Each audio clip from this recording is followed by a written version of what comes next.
You've seen this happen, right? A massive organization, jam-packed with the smartest people, with basically endless resources, and somehow it just keeps making the same mistakes over and over again.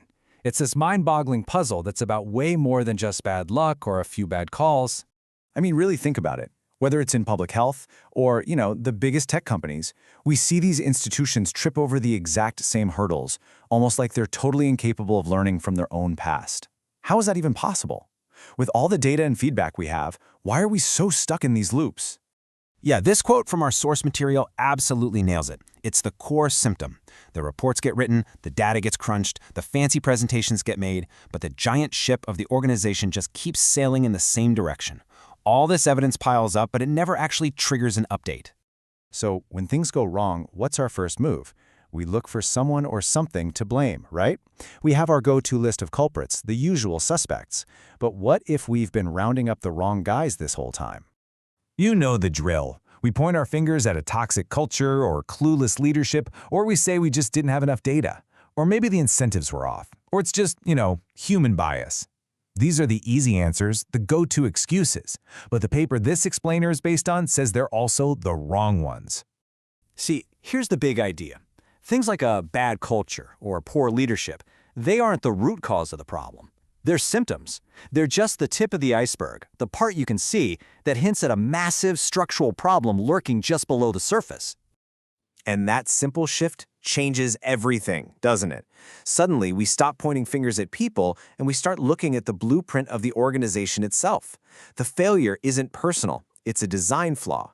It's not a who problem, it's a what problem. There's literally a piece of the architecture missing. So, if there's a missing piece in the blueprint, what exactly is it? Well, that brings us to the core idea of this entire analysis. Let's talk about something called institutional learning architecture. Okay, let's break this down. Institutional learning architecture is all about the structural conditions, the wiring of the organization, that lets it change its mind based on new evidence without the whole thing falling apart. The key words there, and this is crucial, are structural and without destabilizing. It's basically a built-in safety mechanism for smart change. I mean, think about it. We design our organizations so meticulously. We have clear blueprints for who makes decisions, who's held accountable, how money gets spent. All of that is architected. But then you look for the blueprint for learning, and there's just a giant question mark. We just assume it'll happen on its own, but we haven't actually built the systems to make it possible. All right, so how do you build it? The source paper lays out 3, let's call them non-negotiables. First, decoupling. You have to insulate the learning process from the intense pressure to hit this quarter's numbers. Second, authority. The findings that come out of the learning process can't just be polite suggestions. They need to have real teeth, real binding power over decisions. And third, continuity. The institutional brain can't get a factory reset every time a new CEO walks in the door. The learning has to stick around. So what happens when you don't have this architecture? Which, let's be honest, is most places. Well, the organization doesn't just fail to learn. It gets trapped in these nasty, self-reinforcing cycles that actively prevent learning from ever happening.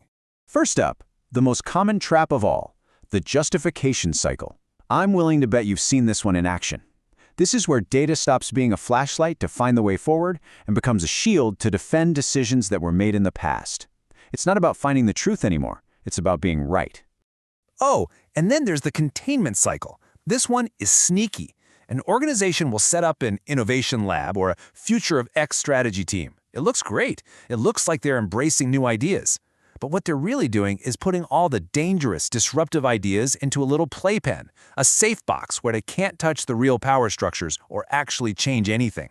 Learning is contained and totally neutralized. And this one might be the most insidious of them all, the metric substitution cycle. This is where the organization gets obsessed with a number, a proxy that's easy to measure, instead of the real, messy outcome it actually cares about. Pretty soon, everyone is just gaming the metric, making the number go up, even if the actual mission, the reason the organization exists, is failing badly. The map completely replaces the territory.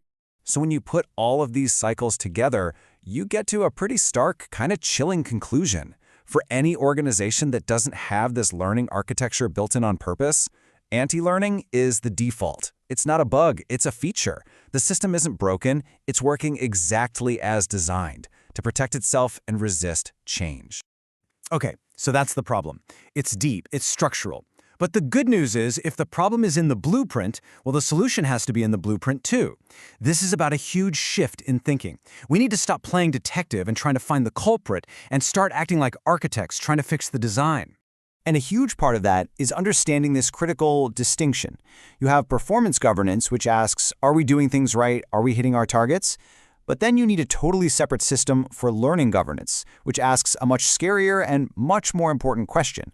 Are we still doing the right things? You have to protect the people asking that second question. So really, the whole architectural shift comes down to this.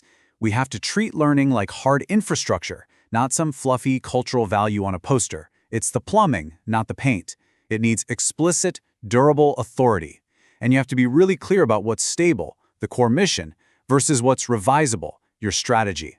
The goal is to build an organization that adapts constantly as part of its daily routine, not one that only changes when the building is already on fire.